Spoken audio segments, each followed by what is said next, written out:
North east indigenous peoples ফৰামৰ তৰফৰ পৰা সদস্যসকল আজি গুৱাহাটীলৈ আহিছিল।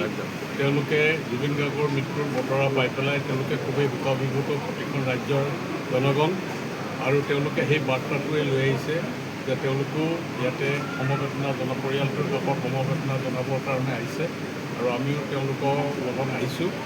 আৰু আমাৰ এটাই দাবী চৰকাৰৰ ওচৰত যে জুবিন গাৰ্গৰ যি মৃত্যু হ'ল বিদেশৰ মাটিত, আৰু আমি ইতিমধ্যে ছ'চিয়েল মিডিয়াৰ জৰিয়তে দেখিবলৈ পাইছোঁ তাৰ উচিত বিচাৰ হোৱা উচিত। যিকেইজন দোষী মানে ব্যৱসায় জুবিনক লৈ পেলাই যিসকলে ব্যৱসায় কৰিবলৈ গৈছিল হাতাইকে এই মানে বিচাৰৰ আওতালৈ অনাটো আমি বিচাৰোঁ। আৰু এইটো অকল আমাৰেই দাবী নহয়, উত্তৰ পূৰ্বাঞ্চলৰ সমগ্ৰ জনগণৰে দাবী, বিশ্ববাসীৰ দাবী।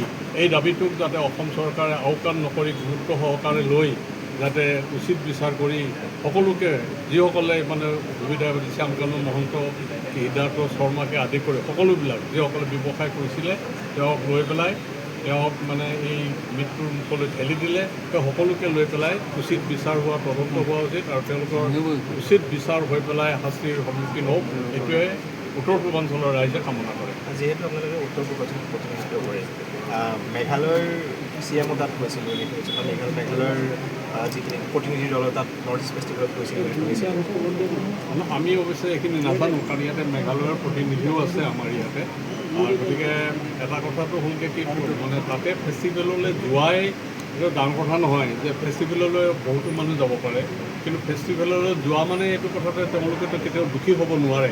কিন্তু কথাটো হ'ল কি যিসকলে তাত পৰিকল্পিতভাৱে তেওঁক মানে হত্যাৰ মুখলৈ ঠেলি দিলে, পৰিকল্পিতভাৱে হত্যা কৰিছে, সেইসকলেহে বিচাৰ হোৱা উচিত। কাৰণ তাতে হাজাৰ হাজাৰ মানুহ যাব পাৰে, বা কিমান মানুহ হৈছে যাতে নাজানো।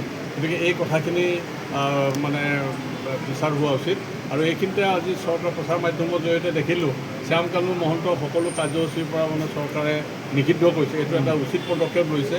এইজনে মানে ফেষ্টিভেলৰ নামত ব্যৱসায় কৰিছে, গতিকে কোনো লাভৱান হোৱা নাই, অসম লাভৱান হোৱা নাই, অসমৰ জাতি লাভৱান হোৱা নাই, উত্তৰ পূৰ্বাঞ্চল লাভৱান হোৱা নাই, খালী ব্যক্তিগতভাৱে তেওঁৰ পেট পোৰা হৈছে, পকেট পোৰা হৈছে। গতিকে ইয়াৰ উচিত তদন্ত হোৱাটো আমি উচিত মানে ভাল হ'ব বুলি বিবেচনা কৰোঁ।